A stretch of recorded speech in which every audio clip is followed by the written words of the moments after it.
Soy Sofía, tengo 29 años, y estoy sentada en esta sala de tribunal viendo a mi esposo de 6 años reírse mientras firma nuestros papeles de divorcio. Miguel siempre pensó que yo era solo una chica ingenua de pueblo pequeño sin ambiciones reales. Poco sabía que mientras él me engañaba con su compañera de trabajo, yo estaba construyendo un imperio justo bajo sus narices. El juez está a punto de leer mi declaración financiera, y no puedo esperar a ver esa sonrisa engreída desaparecer de su rostro. Antes de contarte cómo la expresión de mi pronto ex esposo cambió completamente, déjame saber desde dónde estás viendo y presiona ese botón de me gusta y suscríbete si alguna vez has tenido que defenderte cuando nadie esperaba que fueras capaz. Era una chica de pueblo pequeño de Tennessee que se mudó a Nashville para estudiar contabilidad en la Universidad de Vanderbilt. Tenía grandes sueños de trabajar en finanzas corporativas a pesar de mi origen humilde. Mis padres siempre me habían enseñado el valor del trabajo duro y ahorrar dinero. Lecciones que resultarían invaluables años después. Conocí a Miguel en una cafetería cerca del campus universitario. Estaba ahí estudiando para un examen de análisis financiero cuando él se acercó a mi mesa. Era un estudiante de Derecho de tercer año de una familia tradicional de abogados de Nashville, y irradiaba ese tipo de confianza que solo viene de nunca haber tenido que preocuparse por el dinero ni un solo día en su vida. Tienes potencial, solo necesitas la orientación correcta. Fueron sus primeras palabras hacia mí, mirando mi libro de texto de contabilidad extendido sobre la mesa. En ese momento, pensé que era un cumplido. Ahora me doy cuenta de que fue tanto un insulto como una vista previa de toda nuestra relación. Parecía perfecto, ambicioso, encantador, exitoso y aparentemente interesado en mí a pesar de mi trasfondo ordinario. Nuestro romance fue vertiginoso. Miguel me llevó a restaurantes que nunca podría costear, viajes de fin de semana a Gatlinburg, y me introdujo a un estilo de vida que solo había visto en películas. Pero desde el principio, constantemente estaba mejorando mis gustos y círculo social. Criticaba mi ropa de Target, sugería que me cortara el cabello de una manera más sofisticada, y hacía comentarios sutiles sobre que mis amigos de la universidad tenían una visión del mundo limitada. Estaba ganando un ingreso modesto trabajando medio tiempo como asistente de contabilidad en una firma pequeña. Amaba mi trabajo, los desafíos analíticos y la satisfacción de ver los números encajar perfectamente. Miguel, sin embargo, se refería a ello como mi trabajito, y frecuentemente sugería que ni siquiera necesitaba trabajar. ¿Por qué agotarte por centavos cuando puedo darte todo lo que necesitas?, decía, sin entender que mi carrera se trataba de más que dinero. Se trataba de mi identidad e independencia. Después de 18 meses de citas, me propuso matrimonio durante un fin de semana romántico en Gatlinburg. El anillo era deslumbrante, el champán caro y el momento perfectamente orquestado para máximo impacto. Varias personas en el restaurante incluso aplaudieron. Se sintió como un cuento de hadas, y dije que sí sin dudarlo. Nuestra boda fue una ceremonia íntima en Savannah, Georgia, mi elección a pesar de la presión de su familia por algo más grandioso en Nashville. Mirando hacia atrás, me di cuenta de que esa fue una de las pocas veces que logré mantener mi posición contra las expectativas de la familia Hernández. Al menos fue en una ubicación respetable, aunque fuera simple, comentó su madre. Esperanza, con una sonrisa tensa que no llegaba a sus ojos. Ese fue mi primer sabor real de cómo su familia me veía, como alguien que no era lo suficientemente buena para su hijo. Después de nuestra luna de miel en el Caribe, nos mudamos a su casa en Belmed, uno de los vecindarios más exclusivos de Nashville. Todo era elegante, caro y frío, muy parecido a su familia. Traté de agregar toques personales, fotos, arte colorido, plantas, pero Miguel prefería la estética minimalista que mostraba riqueza en lugar de nuestra personalidad como pareja. Las primeras señales de problemas aparecieron en cuestión de meses. Miguel cuestionaba cada decisión de decoración que hacía, criticaba mi elección de amigos, y hacía comentarios sutiles sobre mi carrera. La contabilidad es tan común, dijo una vez después de conocer a algunos de mis colegas. Tienes el potencial para ser excepcional, pero lo estás desperdiciando en teneduría de libros para empresas que nadie conoce. Traté de encajar en su círculo social. Las esposas de otros abogados y ejecutivos que pasaban sus días comprando en spas o planeando eventos de caridad. Eran lo suficientemente agradables conmigo en persona, pero nunca me sentí verdaderamente aceptada. Escuché a una de ellas en una cena referirse a mí como el experimento de Miguel con la clase media. En lugar de defenderme, Miguel después sugirió que tratara más duro de encajar. Quizás actualizara mi guardarropa o tomara clases de tenis. Solo necesitan ver que estás haciendo un esfuerzo por adaptarte a nuestro estilo de vida, explicó, como si mi identidad fuera algo que moldear y corregir. Esos primeros años fueron una mezcla confusa de lujo y soledad. Ser bañada con regalos costosos mientras sentía que mi autoestima disminuía. Lentamente me estaba convirtiendo en lo que Miguel quería, una esposa trofeo que lo reflejara bien, mientras la mujer independiente y creativa que había sido se desvanecía. 2 años después de nuestro matrimonio, las tensiones que habían estado hirviendo bajo la superficie comenzaron a desbordarse. Miguel siempre había sido particular sobre nuestras finanzas, pero su comportamiento se volvió cada vez más controlador. A pesar de nuestras cuentas conjuntas, cuestionaba cada compra que hacía, mientras gastaba lujosamente en sí mismo sin discusión.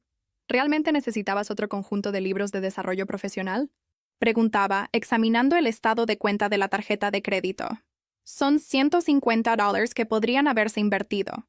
Mientras tanto, él no pensaba 2 veces en gastar miles en una nueva membresía de golf o relojes caros. Gradualmente, me encontré aislada de mis amigos y familia. Las visitas a mis padres en el pequeño pueblo de Tennessee se volvieron menos frecuentes porque Miguel siempre tenía una excusa. Un evento de trabajo, una cena con clientes, o simplemente que el Tennessee rural es demasiado provinciano para mi gusto. Mis amigos de la universidad dejaron de llamar después de que Miguel dejara claro que no eran lo suficientemente sofisticados para su hogar. Tu amiga Jessica preguntó si nuestro vino era de California.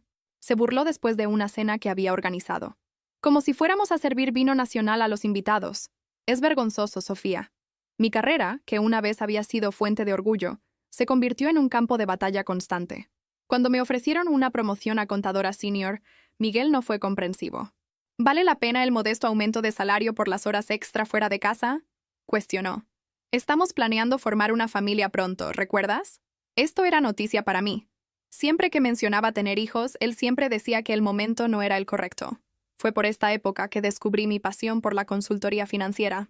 La firma donde trabajaba estaba expandiendo sus servicios, y me ofrecí como voluntaria para aprender los aspectos de asesoría y planificación estratégica. Descubrí que tenía un talento natural para entender patrones de inversión y crear estrategias financieras que entregaran resultados reales. Emocionada por esta nueva dirección, compartí mi idea de eventualmente comenzar mi propia firma boutique de consultoría financiera con Miguel. Su respuesta fue devastadora. Sofía, sé realista. Comenzar un negocio requiere perspicacia comercial, que no es exactamente tu fuerte. Además, la mayoría de los pequeños negocios fallan dentro del primer año. ¿Por qué arriesgar lo que tenemos? Nuestros enfoques del dinero destacaban nuestras diferencias fundamentales. Miguel creía en el consumo conspicuo, la dirección correcta, el auto correcto, los lugares de vacaciones correctos. Todo para mantener una imagen de éxito. Yo, con mi crianza de clase media, creía en ahorrar, invertir sabiamente y encontrar valor en lugar de solo etiquetas de precio alto. Cuando se acercaba nuestro tercer aniversario, las noches tardías de Miguel en la oficina se convirtieron en la norma en lugar de la excepción. Cliente importante, análisis de mercado, reportes trimestrales. Sus excusas variaban, pero su ausencia permanecía constante. Comía sola la mayoría de las noches. Me iba a la cama sola, y cada vez más vivía la vida de alguien soltero, pero con el escrutinio financiero de un niño recibiendo una mesada. Nuestra primera discusión verdaderamente importante llegó después de la reunión anual de Navidad de su familia. En el viaje de regreso en auto, su madre había preguntado puntualmente cuándo le daríamos nietos. Mencioné que estaba lista cuando Miguel estuviera, solo para que él cambiara suavemente el tema. Cuando lo confronté en casa, su reacción fue fría. Los niños son una responsabilidad y gasto masivo, dijo, aflojándose la corbata. Con tu carrera modesta y las expectativas de mi familia, cualquier hijo nuestro necesitaría fondos fiduciarios, educación privada, las conexiones correctas. No estamos ahí financieramente aún. ¿No estamos ahí aún? Cuestioné, genuinamente confundida. Miguel, tú ganas 6 cifras. Tu familia tiene riqueza generacional. ¿Qué estamos esperando? Su respuesta fue reveladora. Mi dinero no es el problema. Tú aún no te has establecido apropiadamente. ¿Qué contribuirías al futuro de un niño? El dolor de sus palabras se enquistó por días. Su actitud desdeñosa hacia mi carrera. Insignificante, llamó a mi salario durante otra discusión. Solidificó algo en mí. Necesitaba independencia financiera, no solo para mí, sino para mi cordura. Esa semana abrí una cuenta bancaria separada en un banco diferente. Establecí un pequeño depósito directo de mi sueldo. No lo suficiente para que Miguel se diera cuenta si revisaba nuestras cuentas conjuntas, pero lo suficiente para comenzar a construir algo propio. Simultáneamente, comencé a educarme sobre independencia financiera. Leí libros sobre inversión, tomé cursos en línea gratuitos sobre gestión empresarial y me suscribí a boletines sobre emprendimiento. Todo esto lo hice en modos de navegación privada, cuidadosa de no dejar rastros digitales para que Miguel descubriera. La mujer que una vez había sido conquistada por gestos grandiosos y cenas caras lentamente despertaba a la jaula dorada en la que vivía y planeaba su escape, un pequeño paso a la vez. Mientras Miguel continuaba sus noches tardías en el trabajo, comencé a sentar las bases para mi independencia. Usando mis crecientes ahorros separados, registré una pequeña entidad comercial, Soluciones Financieras Sofía, y construí un sitio web simple pero profesional mostrando mi portafolio y servicios. Mi primer desafío fue encontrar tiempo para trabajar en mi negocio sin que Miguel supiera. Convertí nuestro cuarto de huéspedes raramente usado en una oficina en casa, explicándole a Miguel que necesitaba un espacio dedicado para educación continua para avanzar en la firma. Apenas prestó atención al cambio, desestimando mi desarrollo profesional como ambición linda en lugar de un esfuerzo serio. Solo que no interfiera con nuestras obligaciones sociales, fue su única preocupación. Mi primera clienta llegó por un golpe de suerte en nuestra cafetería local. Escuché a Elena, la propietaria de un negocio de catering en crecimiento, quejarse sobre las cotizaciones caras que había recibido de asesores financieros. No puedo permitirme $10,000 por un plan financiero, pero estoy perdiendo dinero en algún lugar y no puedo descubrir dónde, le dijo a su socio comercial. Me presenté, expliqué mi trasfondo y le ofrecí ayudarla por una fracción del costo, con el entendimiento de que estaba construyendo mi portafolio. Elena se arriesgó conmigo, y los resultados excedieron las expectativas de ambas. Identifiqué ineficiencias en su flujo de efectivo, reestructuré sus términos de pago con proveedores y creé una estrategia de inversión para sus ganancias que aumentó sus retornos en 40% en el primer trimestre. La transformación fue lo suficientemente dramática como para que me refiriera a otros dueños de pequeños negocios en su red. Trabajar con Elena no solo me dio mi primera historia de éxito, sino también una amistad genuina, algo que había estado perdiendo en el círculo social curado de Miguel. Era auténtica, trabajadora, y apreciaba mis habilidades de una manera que mi esposo nunca había hecho. Tienes un don, Sofía, me dijo durante un café un día. Entiendes el dinero de maneras que ayudan a personas reales a construir riqueza real. No dejes que nadie te diga lo contrario. Trabajé noches tardías mientras Miguel estaba en sus viajes de negocios cada vez más frecuentes. Convertí nuestro vestidor en una oficina improvisada para llamadas de clientes, usando mantas para amortiguar el sonido. Cada nueva clienta era tanto emocionante como aterrorizante. Emocionante porque mi negocio estaba creciendo. Aterrorizante porque el descubrimiento significaría confrontación. La curva de aprendizaje fue empinada. Cometí errores, cobrando de menos por proyectos complejos, ocasionalmente prometiendo demasiado en plazos. Pero aprendí rápidamente. Cada cliente me enseñó algo nuevo sobre dirigir un negocio, sobre establecer límites, sobre valorar mi propia experiencia. Usé mis ahorros para invertir en software esencial y certificaciones, ocultando cuidadosamente los cargos entre gastos domésticos o haciendo compras en efectivo. Mi lista de clientes creció constantemente en el curso de un año, principalmente a través de referencias y boca a boca. En lugar de gastar las ganancias, reinvertí la mayoría de vuelta en el negocio y comencé a apartar una porción para inversiones estratégicas. Miguel permaneció inconsciente, atribuyendo mi creciente confianza a finalmente adaptarme a nuestro estilo de vida, en lugar de satisfacción profesional. Un momento crucial llegó cuando trabajé con una fundadora de startup tecnológica, cuya reestructuración financiera después de mi consultoría la ayudó a asegurar una ronda de financiamiento importante. La historia de éxito fue destacada en una revista de negocios de Nashville. Tuve que declinar ser mencionada por nombre, citando razones de privacidad, pero la credibilidad me dio acceso a clientes más grandes. A través de Elena, conocí a Patricia, una emprendedora en serie que había vendido su empresa anterior por 8 cifras y estaba lanzando una startup fintech. Inicialmente contratándome para un proyecto pequeño, Patricia rápidamente se convirtió tanto en una clienta valiosa como en mentora. Estás cobrando muy poco por tu experiencia, me dijo francamente después de revisar mi lista de tarifas. Triplica tus precios y mira cómo cambia tu valor percibido. Tenía razón. Cuando aumenté mis tarifas, en lugar de perder clientes, atraje más negocios establecidos dispuestos a pagar por calidad. Patricia también me introdujo al mundo de la inversión ángel y la gestión de portafolios estratégicos. El efectivo pierde valor quedándose quieto, explicó. Necesitas hacer que tu dinero trabaje para ti. Bajo su guía, comencé a hacer inversiones estratégicas en empresas emergentes, incluyendo la nueva empresa de Patricia, que se enfocaba en herramientas de planificación financiera impulsadas por IA. Comencé con pequeñas cantidades, pero a medida que mi negocio creció, también lo hizo mi portafolio de inversiones. La euforia de ver tanto mi negocio como mis inversiones crecer era intoxicante. Por primera vez desde conocer a Miguel, me sentía verdaderamente viva, con propósito e independiente. Estaba construyendo algo valioso enteramente por mis propios méritos. Durante este periodo, mantuve la apariencia de ser solo la esposa de Miguel en funciones sociales. Asentía cortésmente cuando las esposas discutían sus viajes de compras y comités de caridad.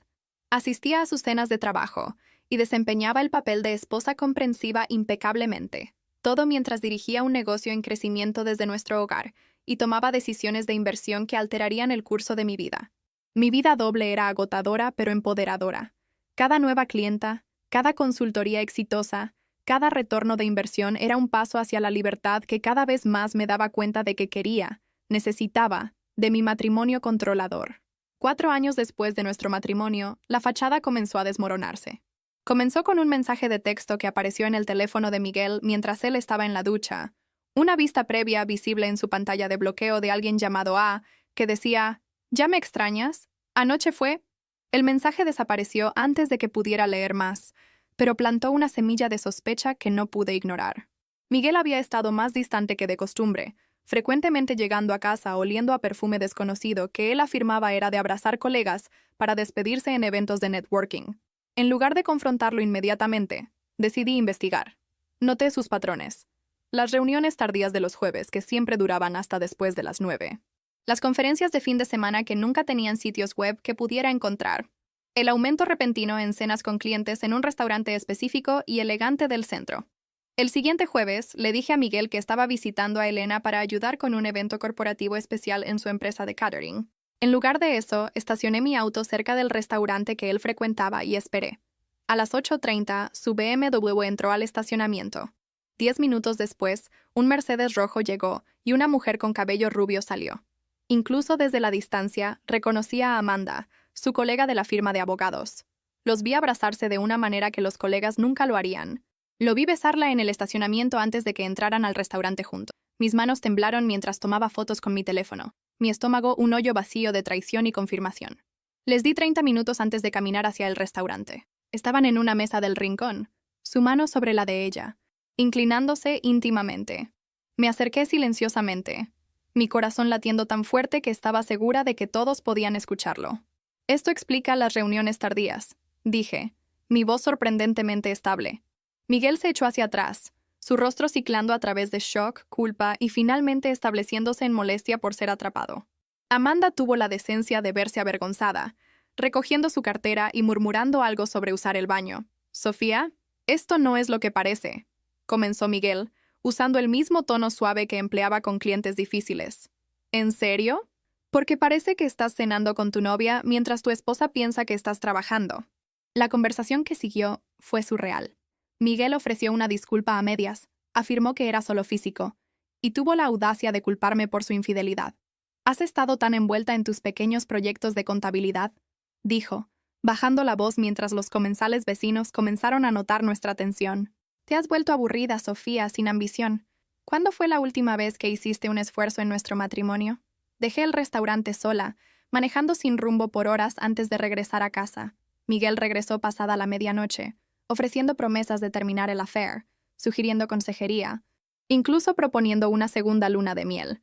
Por razones que no entendí completamente entonces, fingí considerar la reconciliación. «Necesito tiempo», le dije, lo cual no era mentira. Necesitaba tiempo, no para perdonarlo, sino para planear mis próximos pasos. Las semanas que siguieron fueron una clase magistral en engaño de ambas partes. Miguel se volvió temporalmente atento, trayendo flores, sugiriendo citas nocturnas mientras yo comenzaba a consultar con abogados de divorcio durante mis supuestas reuniones con clientes. Rebecca, una formidable abogada de divorcio recomendada por Patricia, expuso la realidad de mi situación. «Tennessee es un estado de distribución equitativa», explicó. Sin un acuerdo prenupcial, el tribunal dividirá los bienes conyugales basándose en lo que consideren justo, no necesariamente igual. Aprendí sobre nuestros enredos financieros, la complejidad de divorciarse de alguien con dinero familiar y la importancia de documentar todo. El conocimiento es poder, especialmente en el divorcio, dijo Rebeca. Mi recopilación cautelosa de información llegó a un alto abrupto cuando Miguel descubrió mi historial de navegación en nuestra computadora compartida. Había olvidado usar navegación privada para una búsqueda. Proceso de división de bienes en divorcio de Tennessee. Su ira fue inmediata y aterrorizante. Me acorraló en nuestra cocina, agitando su teléfono con la captura de pantalla que había tomado. ¿Es esto lo que has estado haciendo? ¿Planear divorciarte de mí y tomar mi dinero? Su rostro estaba rojo, una vena pulsando en su frente. Permíteme aclarar esto, Sofía. No tendrás nada sin mí, nada. Los abogados de mi familia se asegurarán de eso. Permanecí calmada, lo cual solo lo enfureció más. No estoy planeando nada, Miguel. Solo estaba investigando después de lo que pasó. ¿No harías lo mismo? Pareció apaciguado por mi explicación, pero la amenaza permaneció entre nosotros. Esa noche moví todos mis documentos comerciales importantes a almacenamiento seguro en la nube y comencé a transferir registros digitales a unidades que mantenía en una caja de seguridad que Miguel no conocía. El descubrimiento final llegó 3 semanas después. Mientras organizaba nuestro armario, una tarea en la que Miguel nunca participaba, encontré un recibo de joyería metido dentro de sus zapatos de vestir. Era de Tiffany & Co., fechado 2 meses antes, por una pulsera de diamantes de tenis que costaba casi $12,000. Nunca había recibido tal regalo. Incluso sabiendo sobre el affair, esta evidencia de su inversión tangible en otra mujer dolía de una manera que no había esperado. El recibo mostraba que había gastado nuestro dinero, supuestamente nuestro dinero, en Amanda. Antes de que pudiera procesar esta nueva traición, escuché la puerta principal abrirse. Voces. Miguel y una mujer riendo en nuestra entrada. Permanecí congelada en nuestro armario mientras entraron a nuestro dormitorio, claramente no esperando que estuviera en casa a mitad del día.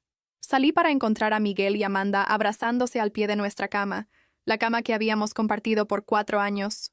«¡Sofía!», exclamó Miguel, sin molestarse en alejarse de Amanda. «Se supone que estés en el trabajo». «Tomé mediodía», respondí, sorprendida por mi propia compostura. Claramente debería haber llamado primero. Lo que siguió no fue la confrontación emocional para la que las películas me habían preparado. En lugar de eso, Miguel se volvió fríamente pragmático. «Bueno, esto me ahorra tener que tener una conversación difícil», dijo, enderezándose la corbata. «Quiero un divorcio, Sofía. Amanda y yo estamos planeando un futuro juntos». Su confianza era absoluta mientras delineaba sus términos. Él generosamente me permitiría conservar mis artículos personales y un pequeño acuerdo que me ayudaría a ponerme de pie. La casa, nuestras inversiones, incluso los muebles que habíamos comprado juntos permanecerían suyos. «Mis abogados estarán en contacto», concluyó, aparentemente confundido por mi falta de histeria o súplica. «Deberías encontrar otro lugar donde quedarte comenzando esta noche». «¿En realidad?», dije. «Como esta también es legalmente mi residencia, me quedaré. Tú y Amanda son bienvenidos a encontrar un hotel». Su rostro se oscureció ante mi desafío, pero Amanda tiró de su brazo. «Vámonos, Miguel. Podemos lidiar con esto después». Mientras se iban, Miguel se volvió con un último golpe. «Te arrepentirás de no tomar mi oferta generosa. Para cuando mis abogados terminen, tendrás suerte de poder pagar un parque de casas móviles en la peor parte de Nashville». Cerré la puerta detrás de ellos, me recosté contra ella, y por primera vez desde descubrir su affair, sonreí. Miguel no tenía idea de lo que se venía. El día después de que atrapé a Miguel y Amanda en nuestro dormitorio, él sacó la mayoría de su ropa y artículos personales de la casa. Cambié las cerraduras esa misma tarde, legalmente cuestionable, pero me dio tiempo para documentar apropiadamente nuestras pertenencias antes de que pudiera remover algo valioso. La presunción de Miguel sobre mi ingenuidad financiera rápidamente se hizo aparente en la oferta inicial de acuerdo que su abogado envió. Un pago único de $50,000 y 6 meses de gastos de vida. A cambio, no haría reclamos sobre ninguno de nuestros otros bienes, incluyendo la casa que había ayudado a amueblar y mantener por 4 años. «Está probando las aguas», explicó Rebeca cuando le mostré la oferta.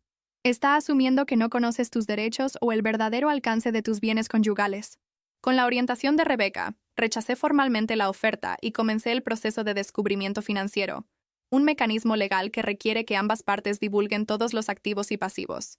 La respuesta de Miguel fue hacer que su abogado demorara y ofuscara en cada momento.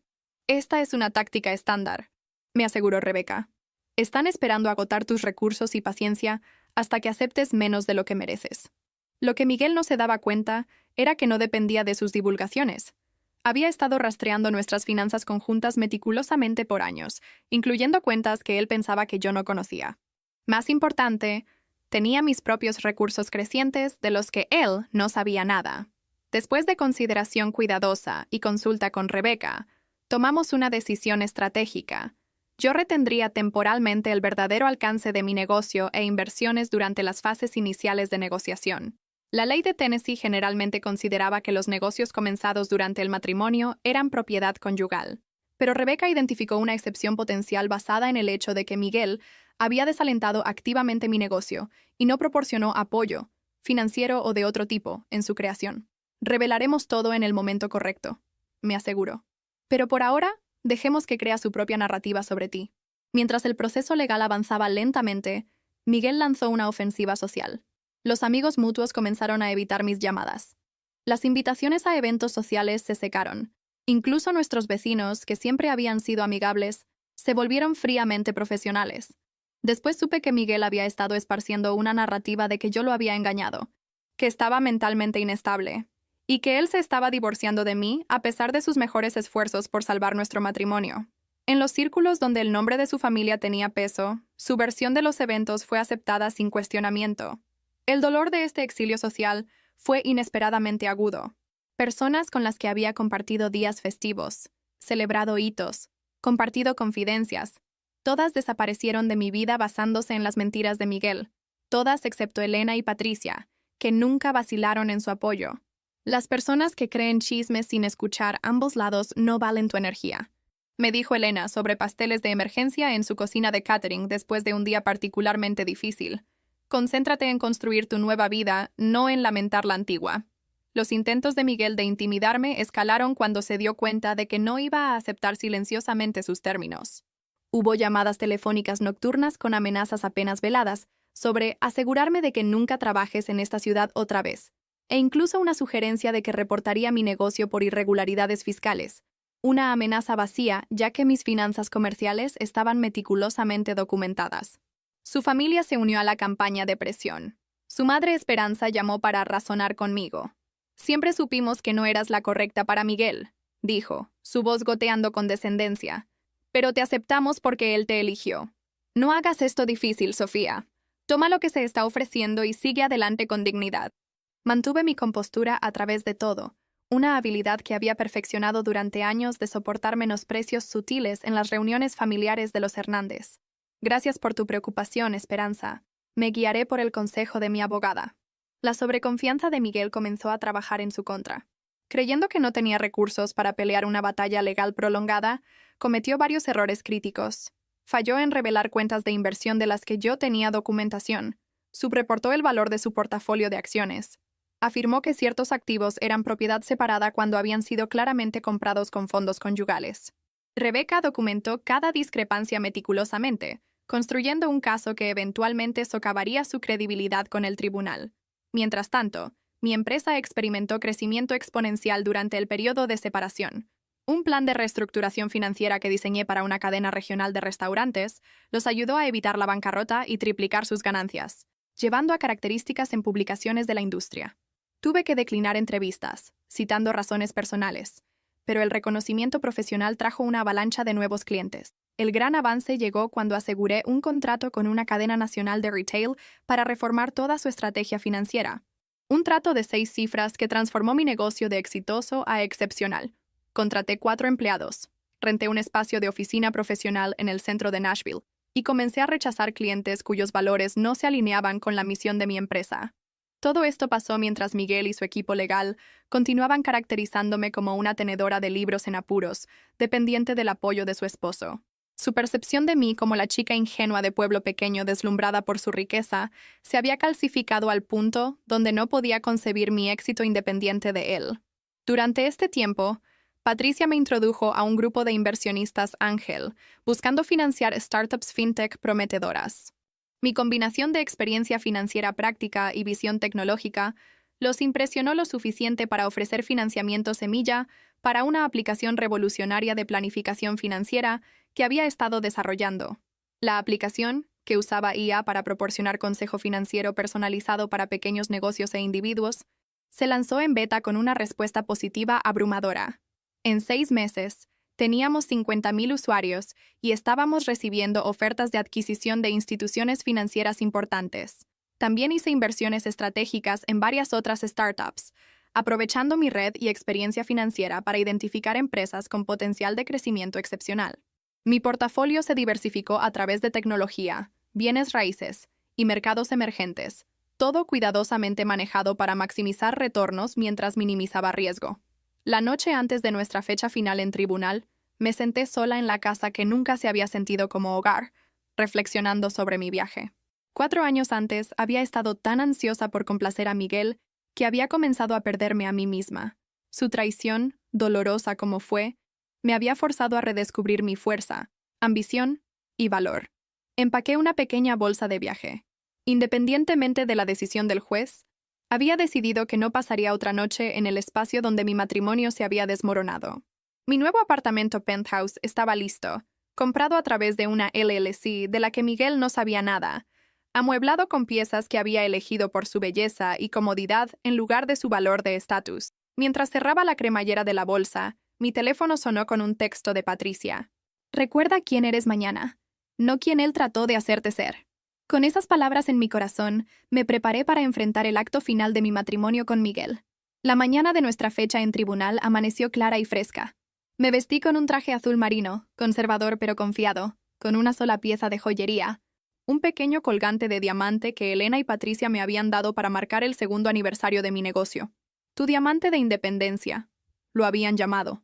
Llegué al juzgado 30 minutos temprano, como Rebeca había aconsejado.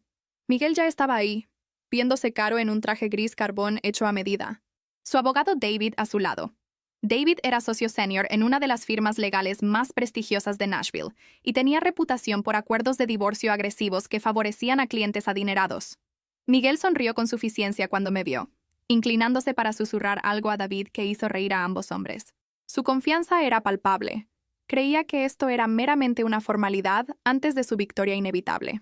Rebeca llegó momentos después, impecable en un traje borgoña que resaltaba contra los colores apagados del juzgado.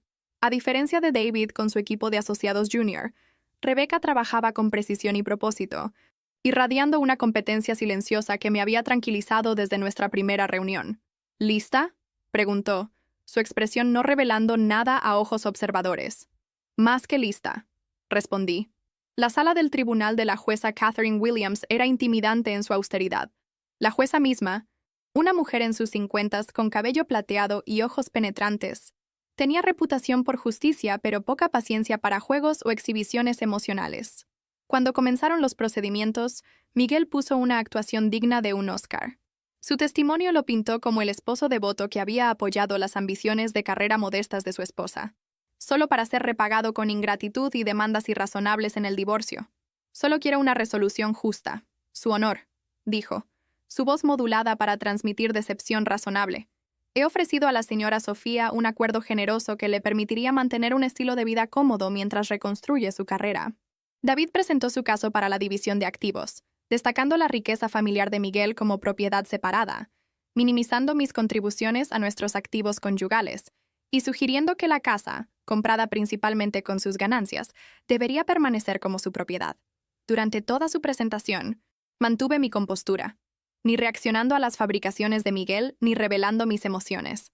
La jueza Williams ocasionalmente me miraba, su expresión inescrutable.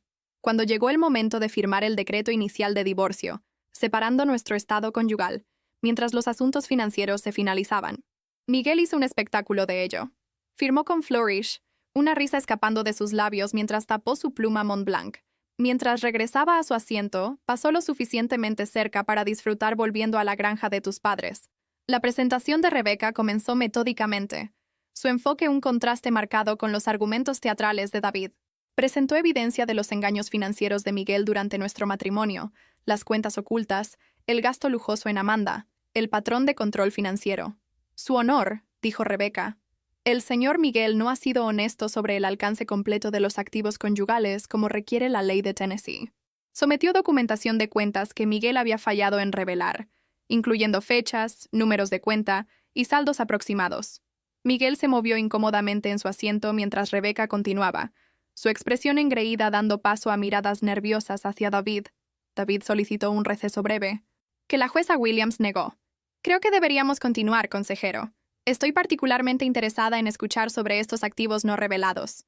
La atmósfera en la sala del tribunal se tensó mientras Rebecca metódicamente desmanteló los engaños financieros de Miguel.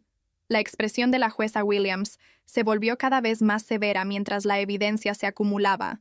Además, su honor, continuó Rebecca, solicitamos que el tribunal considere la propiedad separada de la señora Sofía, que se estableció durante el matrimonio pero sin ninguna contribución o apoyo del señor Miguel.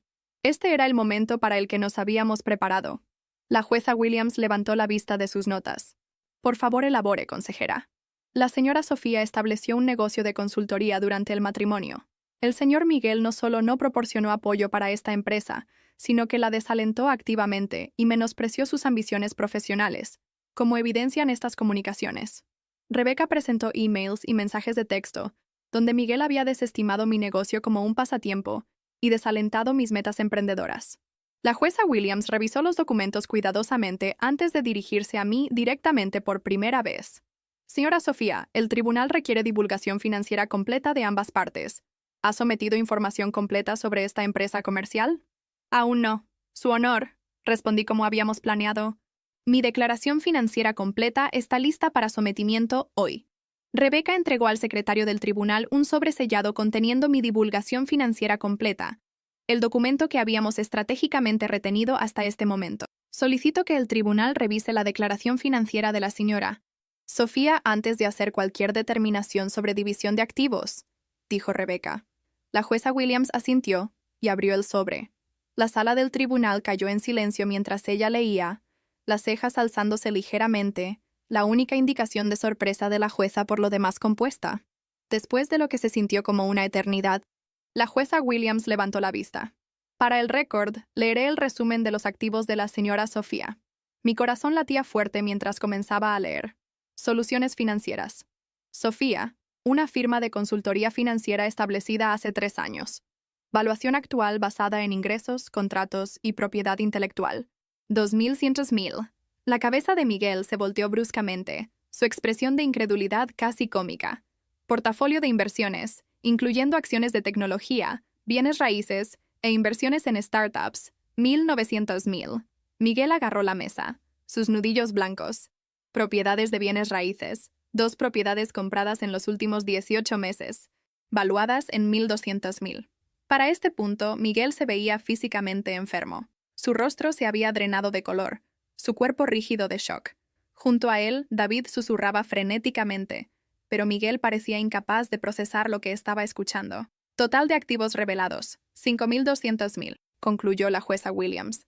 La sala del tribunal permaneció silenciosa. Miguel me miró como si viera a una extraña. En ese momento, no sentí triunfo, ni vindicación, solo un alivio profundo de que la verdad finalmente estuviera en récord. La jueza Williams rompió el silencio. Señor Miguel, ¿desea revisar cualquiera de sus declaraciones previas respecto a la dependencia financiera de la señora Sofía de usted? Miguel parecía incapaz de hablar. David se levantó rápidamente. Su honor, no estábamos conscientes de estos activos. Sostenemos que como fueron adquiridos durante el matrimonio, el señor Miguel tiene derecho a una porción equitativa. Rebecca estaba preparada para este argumento. Su honor. Dirigimos la atención del tribunal al acuerdo prenupcial firmado por ambas partes antes del matrimonio, específicamente la cláusula 15. Este era nuestro AES. Cuando revisamos nuestro prenup años después de firmarlo, Rebecca había descubierto una cláusula que los propios abogados de Miguel habían incluido. Cualquier empresa comercial creada por cualquier cónyuge durante el matrimonio, sin inversión de capital del otro cónyuge, permanecerá como propiedad separada en caso de divorcio. La cláusula probablemente fue incluida para proteger las empresas potenciales del señor Miguel, explicó Rebecca. Sin embargo, el lenguaje se aplica igualmente al negocio de la señora Sofía, que ella construyó sin ninguna contribución financiera del señor Miguel. La jueza Williams revisó el acuerdo prenupcial, asintiendo lentamente. El lenguaje es efectivamente claro. Señora Torres, por favor, continúe.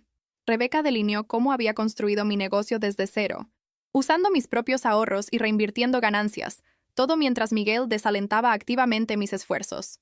Presentó declaraciones de clientes y mentores atestiguando mi trabajo independiente y perspicacia comercial. Durante toda la presentación de Rebeca, observé a Miguel, el hombre que se había reído mientras firmaba nuestros papeles de divorcio solo horas antes, ahora sentado congelado. Su comportamiento confiado se había hecho pedazos. Amanda, que había estado sentada en la galería, se escabulló de la sala del tribunal, su expresión inescrutable. La jueza Williams tomó 20 minutos para revisar todos los documentos antes de entregar su fallo. Cuando regresó, su decisión fue clara.